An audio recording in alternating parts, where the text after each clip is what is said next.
speech writing audiences before, both in this country and occasionally abroad. That it's not that tough to write a good speech. It's just a matter of a few lines. Number one, the outline. I begin everything with an outline. I urge you to do the same. Number two, the headline. What's going to be the headline on this speech? What's new in it? What's the news in it? What do you want the public to take from this speech? Then, number three, the front line. What's the most important point? Make sure that's in clear language and will emerge as the front line early in the speech. And then, as I will discuss a little bit later, particularly in the Q&A, a few sidelines. Sidelines are quotations or poems. Kennedy and I like to throw a poem in occasionally.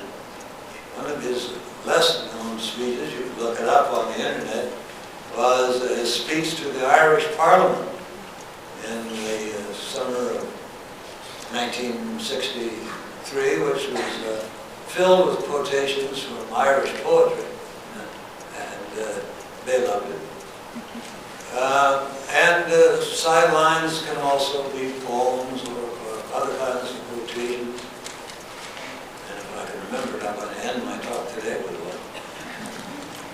Or sometimes humor, and I'll touch on that in a second again also. And then finally, the bottom line, that you ought to have a sacco ending that makes the audience leave the hall saying, now that was a memorable speech. So those are just a few lines. And then I would add to that, and I added it in a way that I'm happy to say people remember, because the four features that I think characterize a good speech. And you'll see what I mean when I say you ought to remember them. I think maybe you will tomorrow.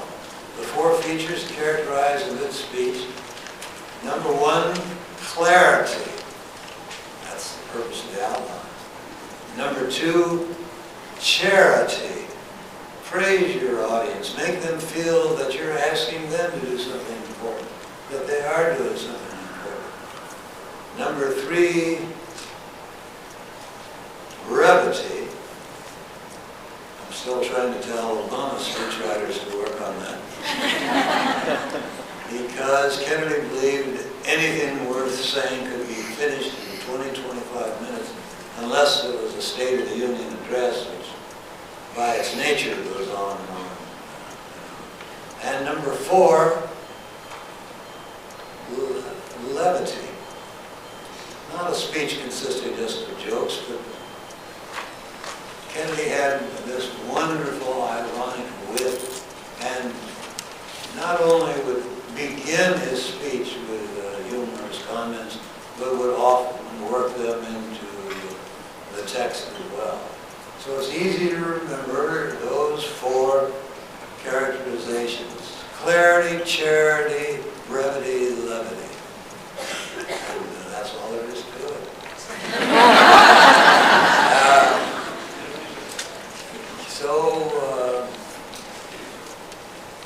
The question then is, what do you do? How do you put, what format?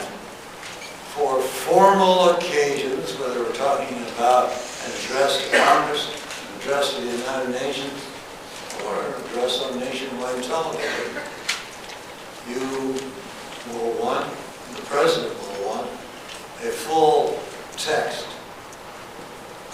That's the way to be careful. And when you are writing for the President, you need to be careful.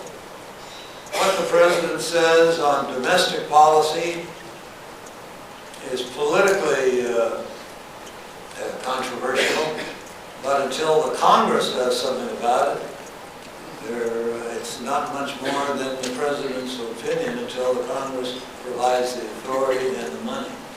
But what the President says on foreign policy that minute becomes the foreign policy of the United States.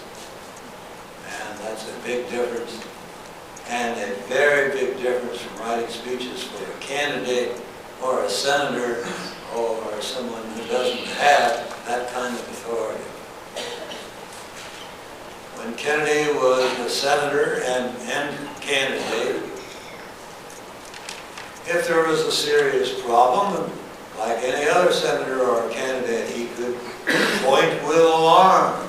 He could raise serious questions.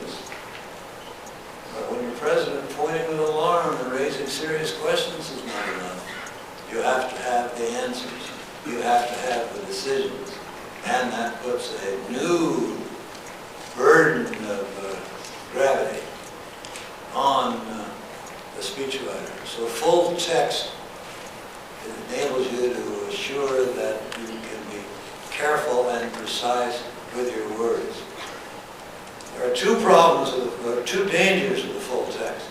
One is, in the old days before teleprompter, and for those of us who don't have teleprompters, reading a speech, even for a president of the United States, keeping his eyes glued on the text, breaks contact with the audience, whether that audience is seated on the floor before him or watching on television.